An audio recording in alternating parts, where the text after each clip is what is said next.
আমার স্নেহের ছাত্রছাত্রীরা, তোমাদের প্রত্যেককে অপু বাংলা স্টাডি চ্যানেলে ওয়েলকাম জানাই। আজকে আমি তোমাদের জন্য চতুর্থ শ্রেণীর আমার গণিত বইয়ের পৃষ্ঠা নম্বর 3 করে দেখাবো। তো ভিডিও শুরু করার আগেই তোমাদেরকে আমি বলতে চাইবো, যারা নতুন এসেছো তারা অবশ্যই চ্যানেলটিকে সাবস্ক্রাইব করে রাখো, কারণ পরবর্তীকালে তোমরা আমার কাছ থেকে অনেক ভালো ভালো ভিডিও উপহার পাবে এবং এই ভিডিওগুলি দেখলে আশা করছি তোমরা খুবই উপকৃত হবে। তোমরা দেখেছো, যারা এর আগে দেখেছো আমার চ্যানেল ভিজিট করেছো, তারা অবশ্যই দেখেছো আমি শর্ট ভিডিওর মাধ্যমে তোমাদেরকে অনেক ধাঁধা কোশ্চেন দিয়ে থাকি, যেগুলি করলে তোমাদের ব্রেন আইকিউ অনেক ডেভেলপ হবে। তো তোমরা চলো আজকের ভিডিওটি দেখো। এই চ্যাপ্টার শুরু করার আগে আমি তোমাদেরকে জাস্ট দুটো জিনিস বোঝাতে চাইবো, তাহলে এই চ্যাপ্টারটি ভালো করে তোমরা করতে পারবে। কেমন? দেখো, এইখানে আছে অঙ্কে প্রকাশ, অর্থাৎ অঙ্কে প্রকাশ কি জিনিস সেটা আমরা জানবো।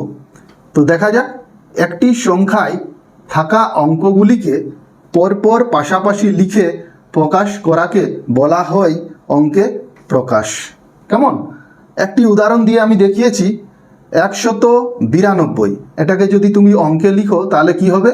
192 অর্থাৎ 192। অনুরূপভাবে কোথায় প্রকাশ কাকে বলা হয় সেটা আমরা একবার দেখে নিই। কোনো সংখ্যাকে লিখে ভাষায় প্রকাশ করাকে বলা হয় কোথায় প্রকাশ। যেমন 321 অঙ্কে লেখা রয়েছে, এটাকে যদি তুমি ভাষায় প্রকাশ করো তাহলে কি হবে? 321। আর স্নেহের ছাত্রছাত্রীরা, এই দেখো, এইটি হচ্ছে চতুর্থ শ্রেণীর আমার গণিত বইটি, পৃষ্ঠা নম্বর 3 আমরা দেখে নিই। আশা করছি তোমরা এই ভিডিও দেখার পর নিজে নিজেই এই ধরনের অঙ্ক করতে পারবে। তোমাদের খাতা এবং বই নিয়ে বসো এবং আমার সঙ্গে সঙ্গে অঙ্কগুলি করো। তো প্রথমেই আমরা দেখে নিই, এইখানে আছে রঙিন কার্ড নিয়ে খেলা করি। এইখানে 3 ধরনের রঙিন কার্ড রয়েছে। একটি হচ্ছে 100 কার্ড, যেটি একটু ডিম্বাকৃতি সবুজ রঙের, আর এই বক্সের মতো, ঠিক আয়তাকার বক্সের মতো রয়েছে একটি কার্ড 10-এর জন্য, আর 1-এর জন্য রয়েছে ত্রিভুজ আকার কার্ড, যেটি হচ্ছে লাল রঙের। 10টি 1-এর কার্ড হলে একটি 10 নেব এবং 10টি 10-এর কার্ড হলে আমরা একটি 100-র কার্ড নেব। কেমন? তো চলো অঙ্কগুলি দেখা যাক। এইখানে দেখো শতক, দশক, একক, দশক, শতকের ঘর রয়েছে। তারপরে কি লিখতে হবে? বিস্তার লিখি, স্থানীয় মানে বিস্তার করে কথায় লিখি, অঙ্কে লিখি আর কথায় লিখি। একটা তোমাদের সুবিধার্থে করে দেওয়া রয়েছে। এখানে দেখো এককের ঘরে 3টি কার্ড রয়েছে, দশকের ঘরে 2টি কার্ড রয়েছে, আর 100-র ঘরে, শতকের ঘরে 2টি 100-র কার্ড রয়েছে। তাহলে 2টি 100 অর্থাৎ 200। বিস্তার করে লিখলে যোগ 2 10 20 আর 3টা 1 3। এটাকে যদি স্থানীয় মানে বিস্তার করে কথায় লিখি আমরা, তাহলে কিভাবে লিখব? দেখো 200 আছে অর্থাৎ 2 শতক, 20 আছে অর্থাৎ 2 10 আছে, তাহলে 2 দশক, আর 3টা 1 আছে অর্থাৎ 3 একক। এটাকে আমরা যদি অঙ্কে লিখি 2 শতক মানে 223। কেমন? এটাকে আমরা বানান করে কোথায় লিখে দিচ্ছি? 223। এইভাবে পরের পর অঙ্কগুলি করা যাক। দেখো এইখানে 100-র ঘরে 4টি কার্ড রয়েছে, 10-এর ঘরে কটি কার্ড রয়েছে? দশকের ঘরে 1 2 3 4 5 6, এককের ঘরে 1 2 3 4। তাহলে দেখা যাক 4টি 100-র কার্ড মানে 400, 6টি 10-এর কার্ড মানে 6 10 60, আর 5টি 1-এর কার্ড মানে 5। তাহলে 400 যোগ 60 যোগ 5। তাহলে এটাকে আমরা বিস্তার করে কিভাবে লিখব? 4 শতক, 6 দশক আর 5 একক। কেমন? এটাকে আমরা অঙ্কে লিখব 414 5 65, 465। কেমন?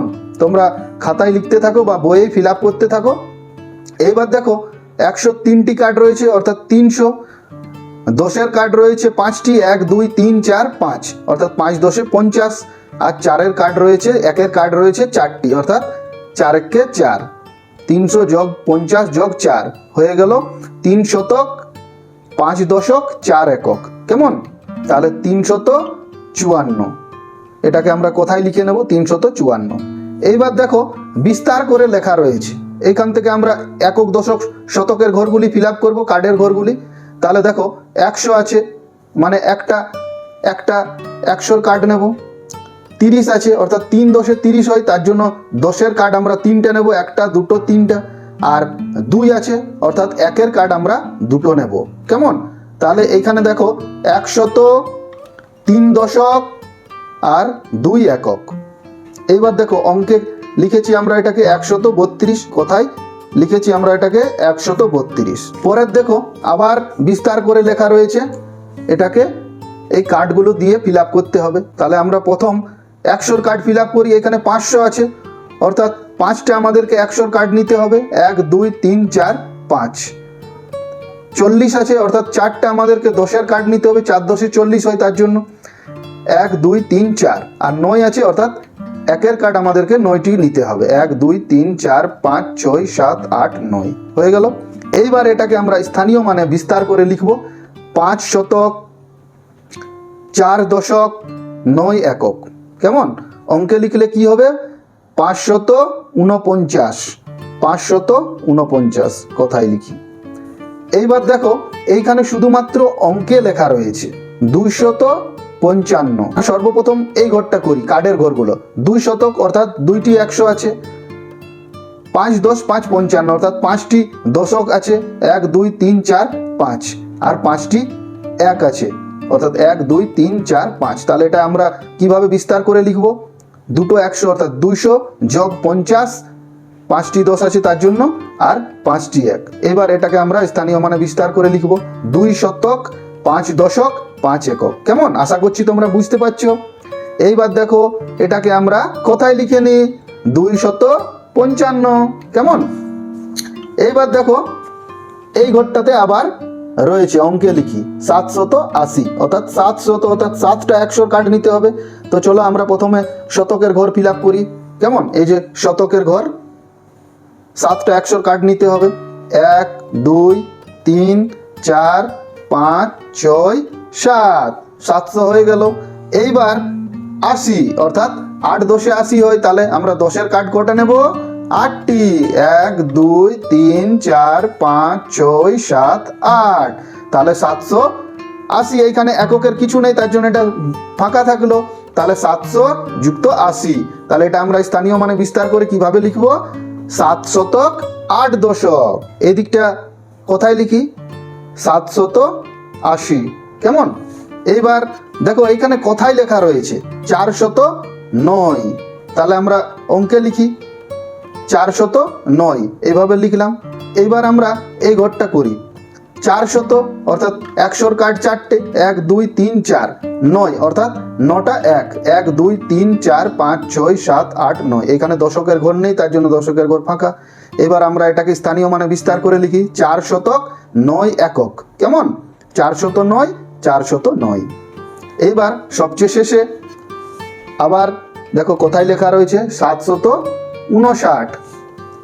এটা আমরা অঙ্কে লিখে নিই 759। এবার দেখো আমরা সোজাসুজি চলে এসেছি কার্ডের ঘরে। 700, অর্থাৎ 100-র কার্ড 7টা। 1 2 3 4 5 6 7। এবার 5টা 10। 1 2 3 4 5। তাহলে 50 হয়ে গেল। আর এইখানে দেখো 9টি 1। 1 2 3 4 5 6 7 8 9। তাহলে হয়ে গেল 7 শতক 5